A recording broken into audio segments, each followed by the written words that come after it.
আসসালামু আলাইকুম। আজ পড়ছি দৈনিক ইনকিলাবের সম্পাদকীয়।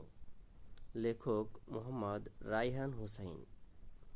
একটা সময় ছিল যখন শিশু কিশোররা বাসায় অবস্থান করার চেয়ে মাঠে সময় কাটাতো বেশি। স্কুল কিংবা কলেজ থেকে এসেই ঘাড় থেকে ব্যাগটা কোনো রকম রেখেই একটু খাবার খেয়ে কিংবা না খেয়েই দৌড় দিত মাঠে। মা বাবার হাতে মার খেয়েও এই প্রজন্ম খেলার জন্য ছুটে গেছে মাঠে। কিন্তু এখন এটা দেখা যায় না। এখন তারা ব্যস্ত হয়ে পড়ে অন্য কিছুতে। প্রযুক্তির উন্নতির ফলে, বিশেষত মোবাইল ফোনের সহজলভ্যতা এই প্রজন্মের চিন্তা, চেতনা এবং কার্যক্রমে প্রভাব ফেলেছে ভয়ানকভাবে।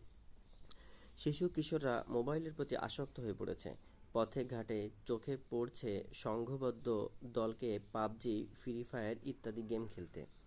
এই মোবাইল গেমের আসক্তি অভিভাবকদের শঙ্কিত করছে সন্তানদের ভবিষ্যৎ নিয়ে। এর প্রভাব শুধু তাদের ভবিষ্যৎ জীবনেই নয়, বরং এতে করে তারা হারাচ্ছে শারীরিক সক্ষমতা।